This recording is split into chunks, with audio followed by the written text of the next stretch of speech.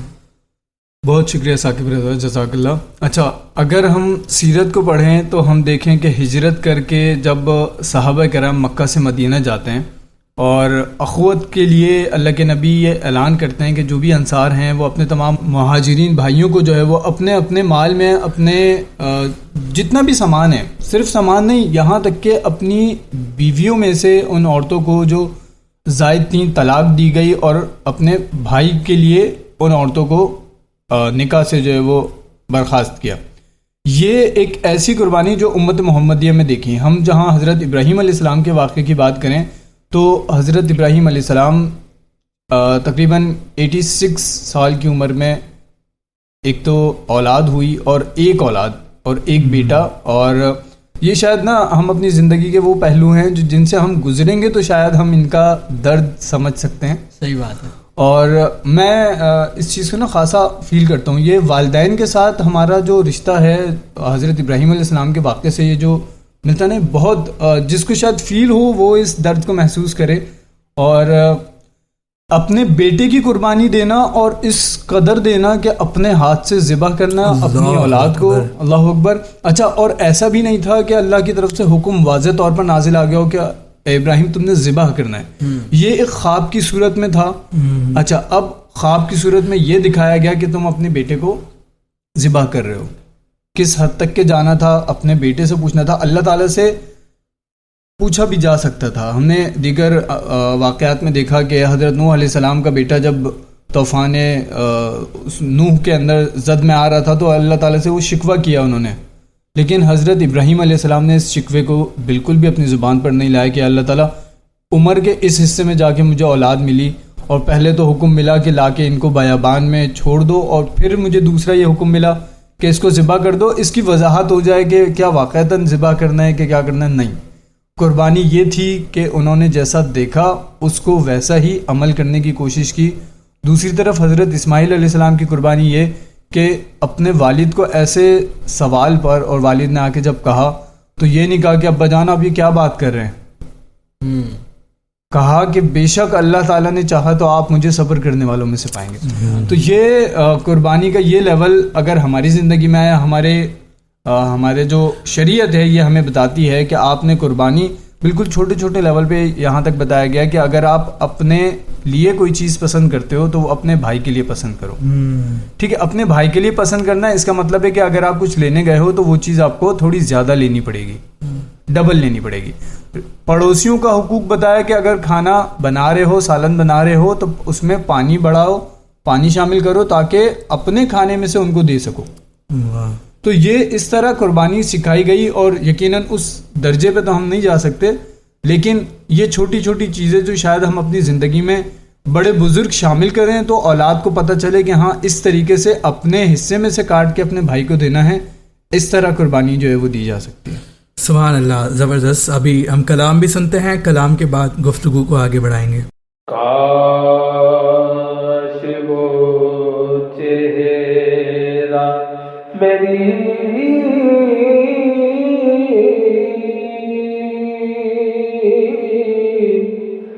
آنکھ نے دیکھا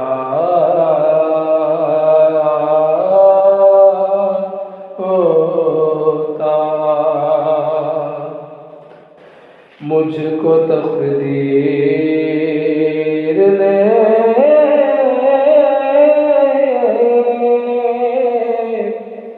اس دور میں لکھا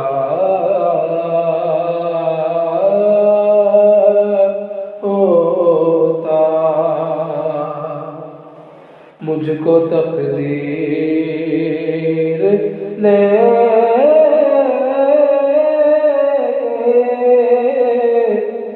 اس دور میں لکھا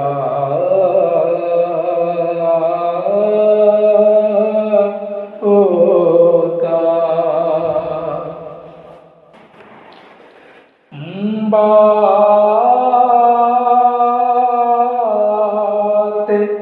سنتا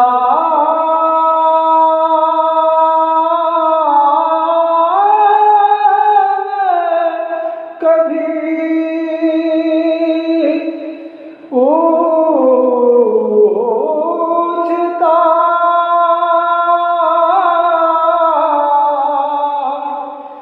مانی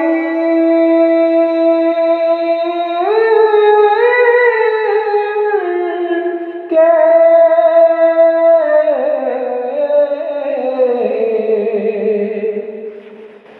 باتیں سنتا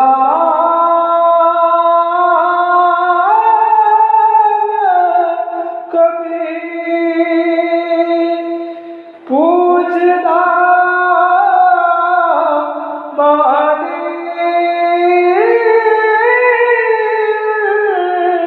کے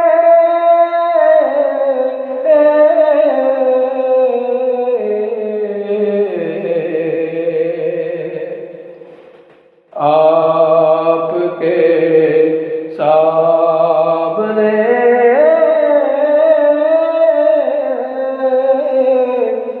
اصحاب میں بیٹھا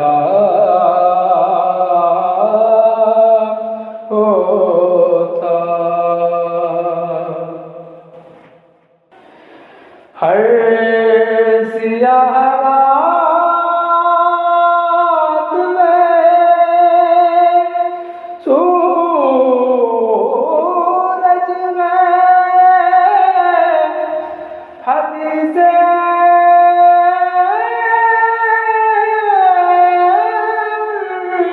کی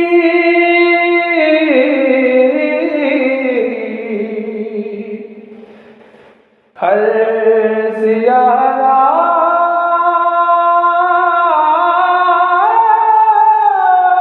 میں سورج ہے حدیث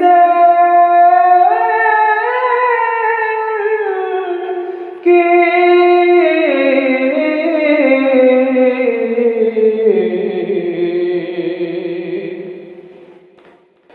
وہ آتے تو زمانے میں اندھیرا ہوتا، وہ آتے تو زمانے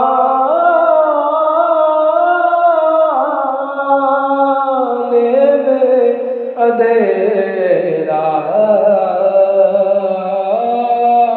ہوتا، اور فقری جب مسجد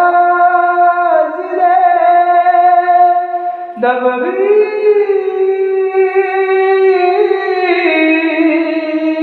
میں اذان ہوتی،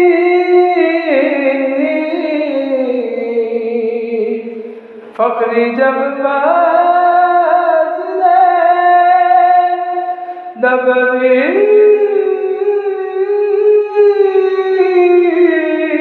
میں اذان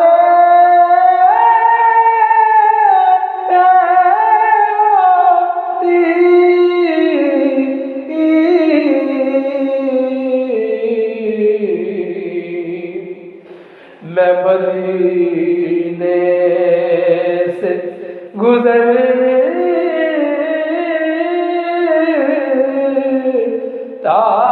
ہوا جھونکا ہوتا،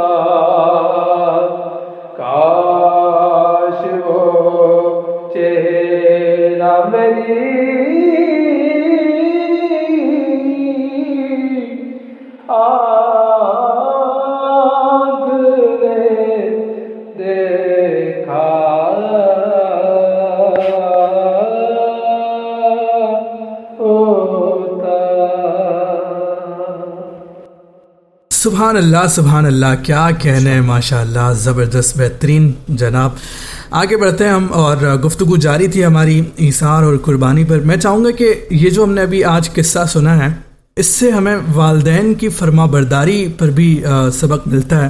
تو میں چاہوں گا کہ احسن اقبال اس پر بھی فرمائیے گا کہ حضرت اسماعیل علیہ السلام کو جب حضرت ابراہیم علیہ السلام نے کہا کہ آپ کو ذبح کرنا ہے, تو انہوں نے یہ نہیں کہا کہ میں مطلب وہ حاضر ہو گئے. تو اس پر میں چاہوں گا فرمائیے. بہت شکریہ ثاقب رضا. آج کے دور میں والدین اور والدین کے حقوق اور والدین کا احترام, اس پر بہت بات کرنے کی ضرورت ہے بھی, اور ہم کرتے بھی رہتے ہیں گاہے گاہے. میں اس سے پہلے ایثار کے حوالے سے ایک واقعہ بس میں سنا کر اپنی بات مکمل کرنا چاہوں گا. حضرت ابو طلحہ انصاری رضی اللہ تعالیٰ عنہ کا واقعہ ہم سب سنتے ہیں, اور قرآن مجید میں ان کا یہ واقعہ نقل ہو گیا. رات کا وقت تھا, جب ان کے گھر مہمان آئے تو وہ اپنی اہلیہ سے پوچھتے ہیں کہ مہمان آئے ہیں, کھانے وغیرہ کا کیا سلسلہ ہے؟ تو وہ کہتی ہیں کہ بچوں کے لیے بچا ہوا ہے کھانا. تو ان کو کہتے ہیں کہ اپنے بچوں کو جو ہے نا وہ مطلب بہلا پھسلا کے سلا دو اور کھانا مہمان کے لیے رکھ لو. اب یہاں اہلیہ کا آپ طرز مطلب ریئیکشن چیک کریں, آپ رد عمل چیک کریں ان کا. وہ ایسے ہی کرتی ہیں, لا کر کھانا رکھ دیتی ہیں, مہمان آتے ہیں کھانا رکھتی ہیں, چراغ بجھا دیتی ہیں. اس کے بعد عرب کے ہاں یہ روایت ہے کہ مہمان اور میزبان ساتھ مل کے کھانا کھاتے ہیں تاکہ ایک پروٹوکول فیل ہو. ہمارے ہاں پروٹوکول ذرا اس طرح دیکھا جاتا ہے کہ مہمان پہلے کھا لے, بعد میں ہم کھائیں گے. اب وہ کیا ہوتا ہے کہ وہ ساتھ ساتھ مطلب کہ جس طرح ہم کھانا کھاتے وقت منہ ہلاتے ہیں, اس طرح وہ منہ ہلاتے رہتے ہیں. چراغ تو بند ہوتا ہے, انہیں نہیں پتا کہ وہ نوالا لے رہے ہیں نہیں لے رہے, اور ساتھ ساتھ باتیں کرتے جاتے ہیں مہمان کے ساتھ, اور مہمان اپنا کھانا نوش فرما کر چلے جاتا ہے. صبح کو رسول اللہ صلی اللہ علیہ وسلم خود حضرت ابو طلحہ انصاری کو ڈھونڈتے ہیں, ان کو گلے لگاتے ہیں, اور قرآن مجید میں پھر یہ آیت نازل ہوتی ہے کہ تم میں سے وہ لوگ بھی ہیں جو اپنی جانوں پر مطلب اپنے دوسرے لوگوں پر ایثار کرتے ہیں.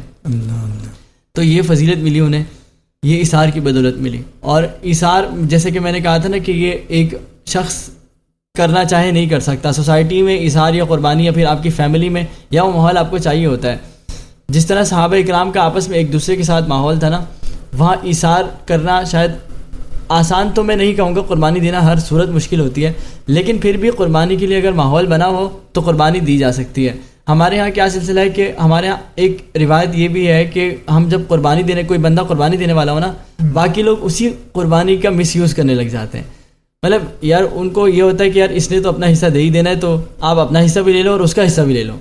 یہ ایک ناجائز فائدہ اٹھانے ہمارے, یہ میں نے دیکھا ہے ہماری سوسائٹی میں بہت ہوتا ہے. اب ہم دیکھتے ہیں والدین کی طرف. تو والدین حقوق العباد میں جو سب سے زیادہ جس چیز کی تاکید ہے وہ والدین کے ساتھ احسان کرنے کی ہے.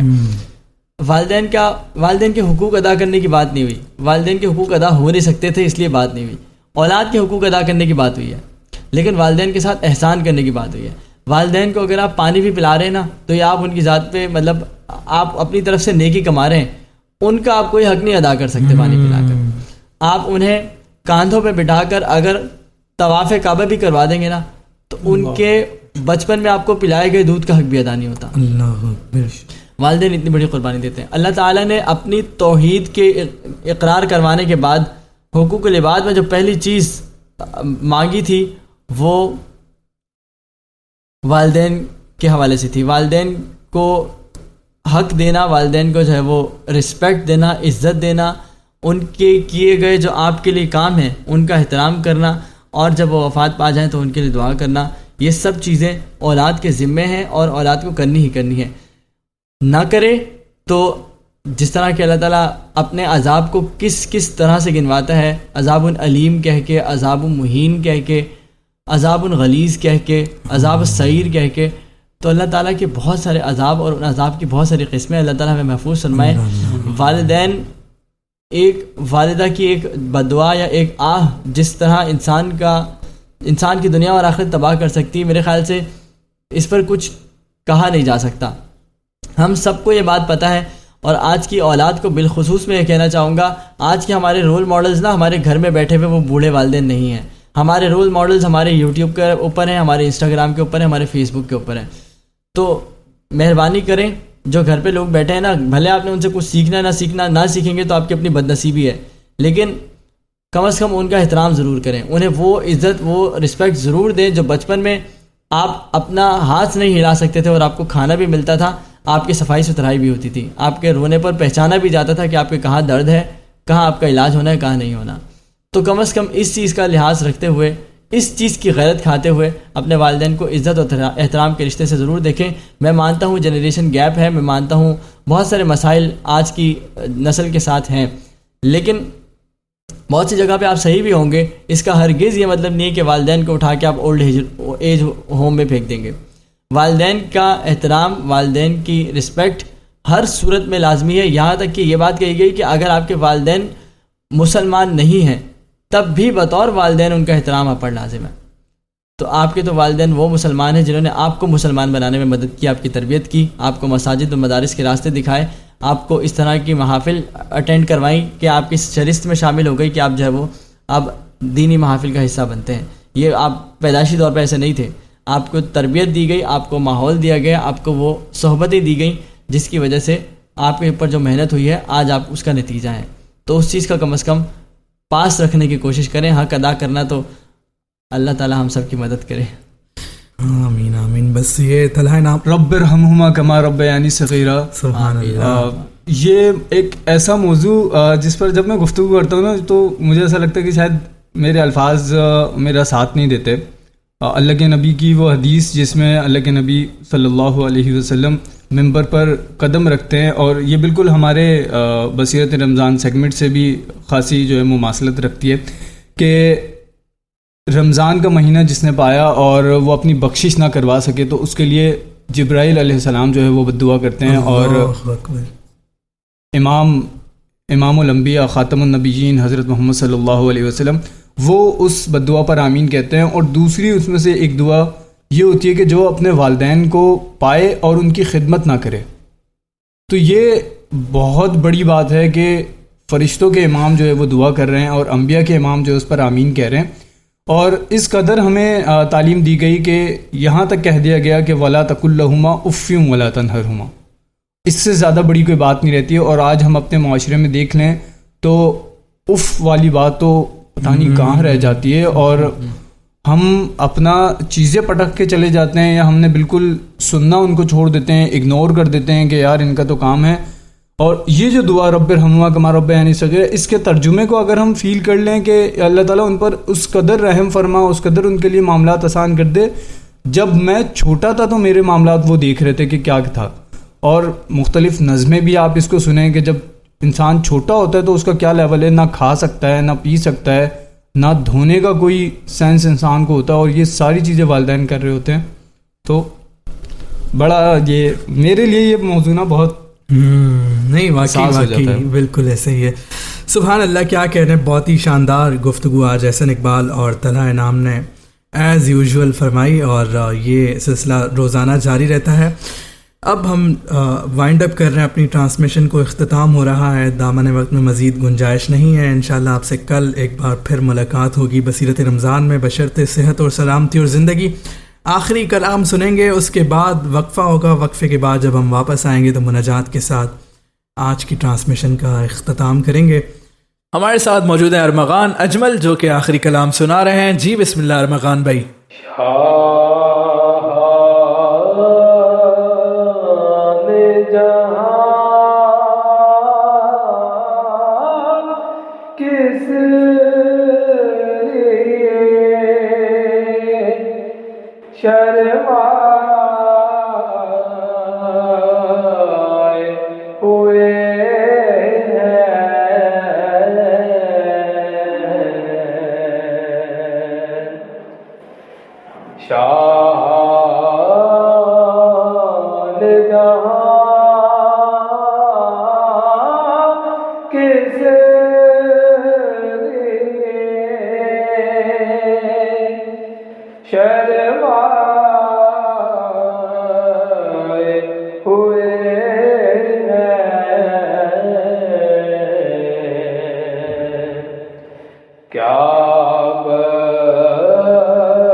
گدائے ہوئے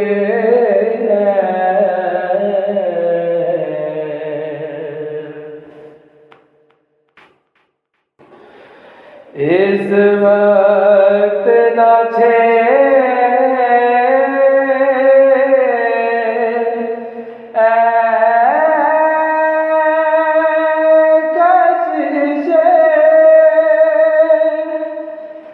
لذت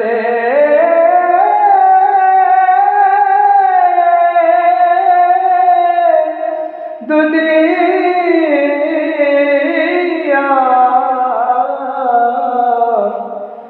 اس وقت نہ چھے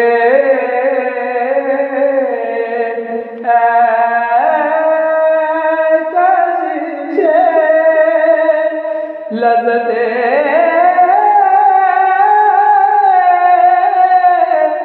دنیا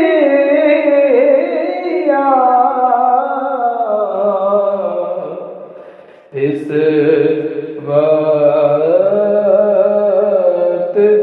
میرے دل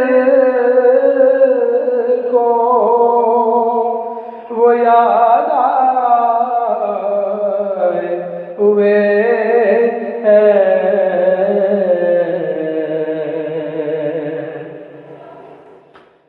اور جنت کی فضائیں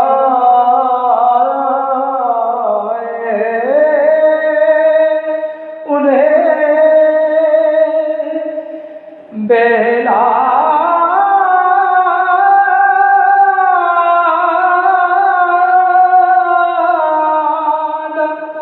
سکے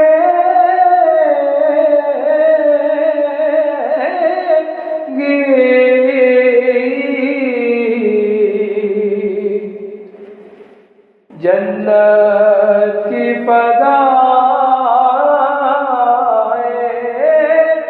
انہیں دینا نہ سکے گی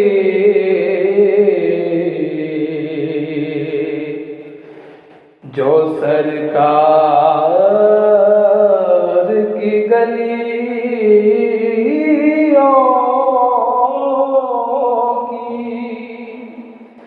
ہوا کھائے ہوئے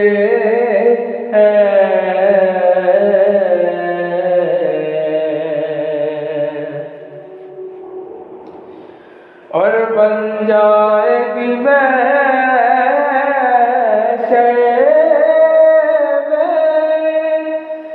نصیرم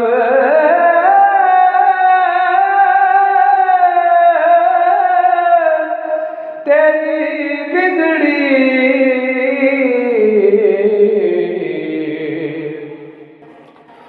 کیونکہ سرکار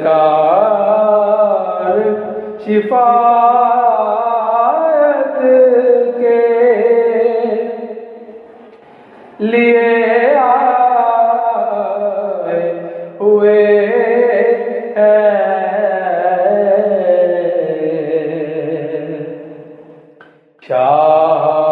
شان جہاں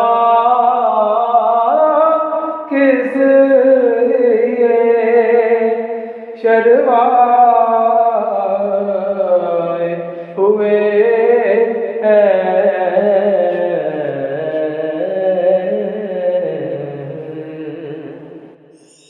بصیرت رمضان بصیرت رمضان بصیرت رمضان بصیرت رمضان آپ سن رہے ہیں نئی صبح ویب ریڈیو سے رمضان المبارک کی خصوصی نشریات۔ ایک دیہاتی نبی کریم صلی اللہ علیہ وآلہ وسلم کی خدمت میں آیا اور عرض کی کہ آپ مجھے کوئی ایسا کام بتائیے جس پر اگر میں ہمیشگی کروں تو جنت میں داخل ہو جاؤں۔ آپ نے فرمایا کہ اللہ کی عبادت کر، اس کا کسی کو شریک نہ ٹھہرا، فرض نماز قائم کر، فرض زکوٰۃ دے اور رمضان کے روزے رکھ۔ دیہاتی نے کہا، اس ذات کی قسم کہ جس کے ہاتھ میں میری جان ہے، ان عملوں پر میں کوئی زیادتی نہیں کروں گا۔ جب وہ پیٹ موڑ کر جانے لگا تو نبی کریم صلی اللہ علیہ وآلہ وسلم نے فرمایا کہ اگر کوئی ایسے شخص کو دیکھنا چاہے جو جنت والوں میں سے ہو تو وہ اس شخص کو دیکھ لے۔ صحیح بخاری حدیث نمبر 1397۔ بصیرت رمضان، بصیرت ہم سیدھا راستہ حق کا بتانے آئے ہیں، رمضان کی رونق کو بڑھانے آئے ہیں، اپنے گناہ رب سے بخشوانے آئے ہیں، پیغام دین حق کا پہنچانے آئے ہیں۔ یہی پیغام لیے اس سال نئی صبح نے کیا اہتمام خوبصورت نشریات بصیرت رمضان کا، جہاں پر نور ہے ذکر بھی، درود بھی، اور علم و عرفاں کی برکتوں کا ہوگا ورود بھی۔ نیکی و خدمت انسان کا جذبہ ہے ساتھ میں، اور تھامیں گے اتفاق کی رسی بھی ہاتھ میں، کیونکہ یہی تو ہے بصیرت رمضان۔ رمضان، تو سننا مت بھولیے گا نئی صبح کی رمضان ٹرانسمیشن پہلے روزے سے آخری روزے تک روزانہ صرف نئی صبح کے پلیٹ فارمز پر۔ بصیرت رمضان۔ افطار timing is brought to you by نئی صبح یوتھ امپاورمنٹ ٹرسٹ۔ آج کراچی میں فقہ حنفیہ کے مطابق افطار کا وقت ہے 6:39 اور فقہ جعفریہ کے مطابق 6:49۔ لاہور میں فقہ حنفیہ کے مطابق 6:07 اور فقہ جعفریہ کے مطابق 6:17۔ اسلام آباد میں فقہ حنفیہ کے مطابق 6:11 اور فقہ جعفریہ کے مطابق 6:21۔ افطار timing was brought to you by نئی صبح یوتھ امپاورمنٹ ٹرسٹ۔ میں بندہ عاصی ہوں، خطا کار ہوں مولا، میں بندہ عاصی ہوں، خطا کار ہوں مولا، لیکن تیری رحمت کا طلبگار ہوں مولا، میں بندہ عاصی ہوں۔ اے رب ذوالجلال والاکرام، ہم آدھی زندگیاں غفلتوں اور گناہوں میں گزار کر آ چکے، ہم تجھ سے توبہ کر کے پھر دوبارہ شیطان کے ہتھ کنڈوں میں پھنس چکے، ہم دوبارہ اس شیطان کے شکار ہو چکے کہ جس نے تجھ سے کہا تھا کہ میں تیرے بندوں کو دائیں سے بائیں سے اوپر سے نیچے سے سامنے سے پیچھے سے ہر طرف سے بہکاؤں گا، وہ ہمیں ہر طرف سے بہکا کر گھن چکر بنا چکا ہے۔ اے مالک و مولا، ہماری کمزوریاں تیرے سامنے ہیں اور اس کے ہتھ کنڈے تیرے سامنے ہیں، پھر اس کے ہواری بھی تیرے سامنے ہیں، شیطان کی فوج ہم ناتوانوں پر حملہ آور ہے۔ اے رب العالمین، ہمارے لیے آسانیاں فرما، ہمارے گناہ تیرے سامنے ہیں مگر تیری رحمت ہمارے سامنے ہے، تیری رحمت جو اس وقت اپنے جوش پر ہے، جو اس وقت اپنے بام عروج پر ہے۔ رمضان المبارک کے تجھے اس 8ویں روزے کا واسطہ ہمارے گناہوں سے اپنی رحمت کی بدولت صرف نظر فرما۔ ایک تیرا اشارہ ہو رسان ہو منزل، ایک تیرا اشارہ ہو رسان ہو مشکل، ایک لہر اٹھے اور میں اس پار ہوں مولا، میں بندہ عاصی ہوں۔ اے خدائے مصطفیٰ صلی اللہ علیہ وسلم، ہماری دنیا بھی اچھی فرما، ہماری آخرت بھی اچھی فرما۔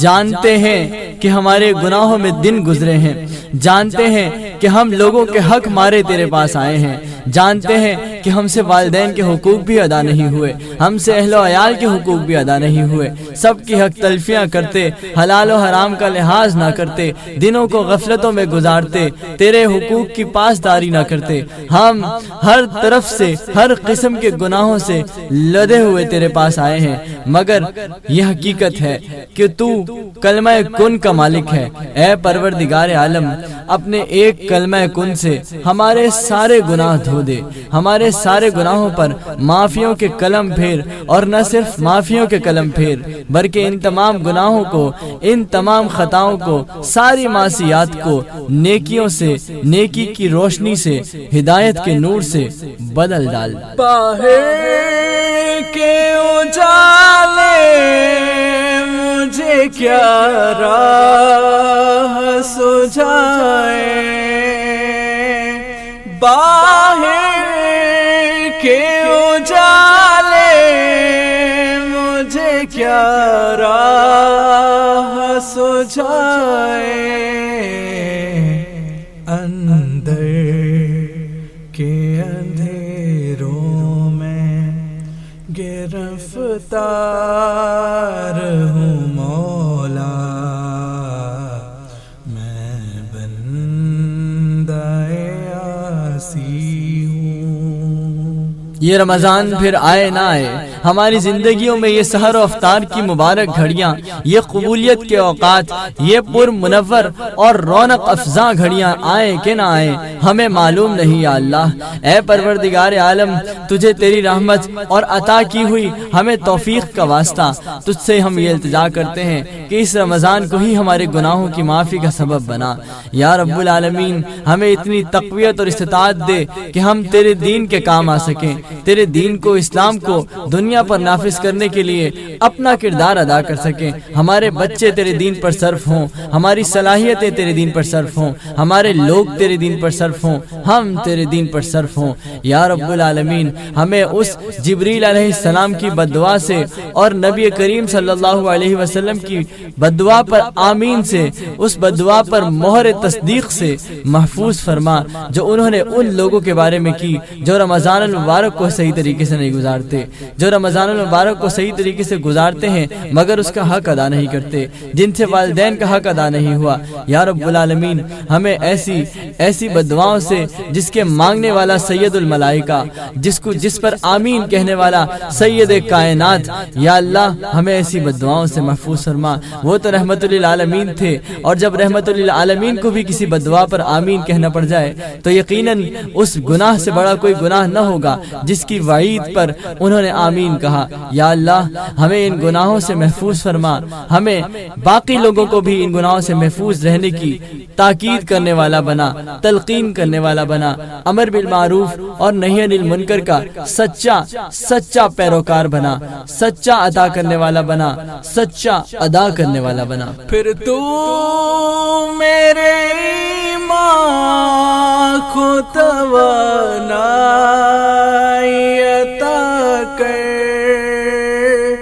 پھر تو میرے ایمان کو توانائی عطا کر, برسوں نہیں صدیوں سے میں بیمار ہوں مولا,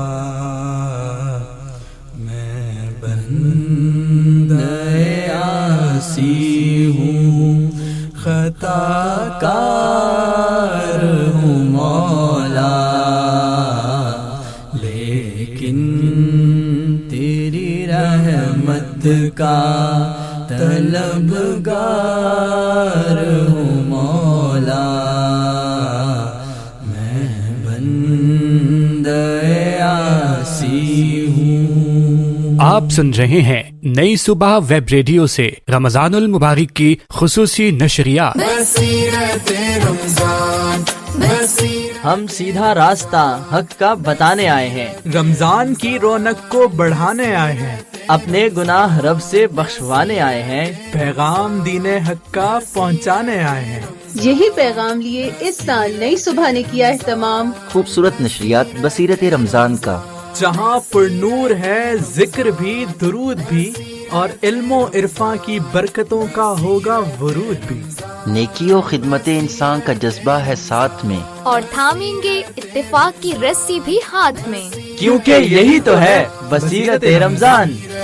رمضان تو سننا مت بھولیے گا نئی صبح کی رمضان ٹرانسمیشن پہلے روزے سے آخری روزے تک روزانہ صرف نئی صبح کے پلیٹ فارمز پر. بصیرت تم پر میں ناک جان سے قربان یا رسول،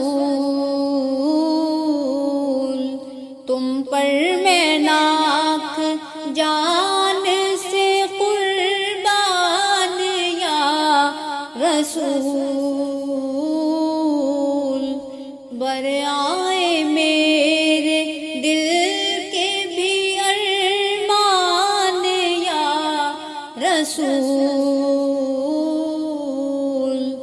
برآئے میرے دل کے بھی ارمان یا رسول.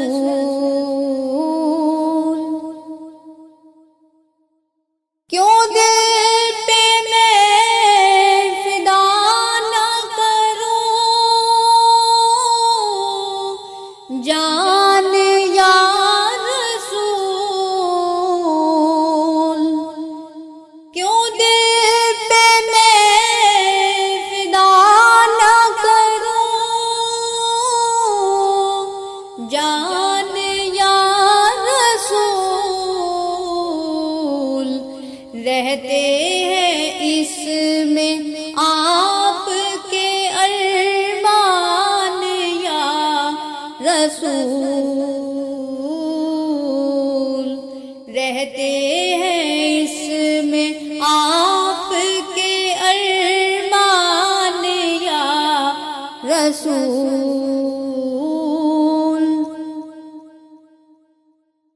کشتا ہوں روئے پاک کا نکلوں جو قبر سے، کشتا ہوں روئے پاک کا نکلوں جو قبر سے،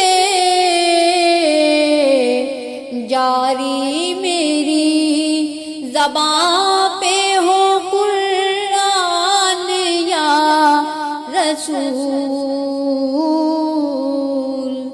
جاری میری زباں پہ ہو قرآن یا رسول.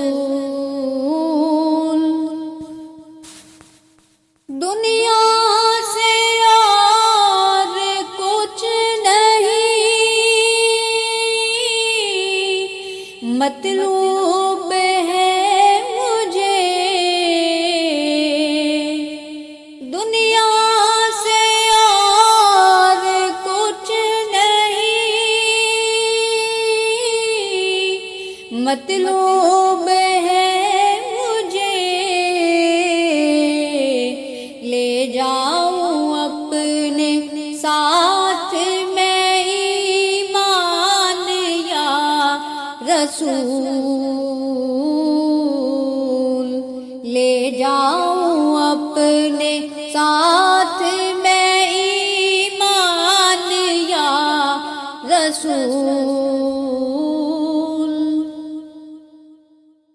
اس شوق میں کہ آپ کے دامن سے جا ملے، اس شوق میں کہ آپ کے دامن سے جا ملے، میں چاک کر رہا ہوں گریبان یا رسول، میں چاک کر رہا ہوں گریبان یا رسول.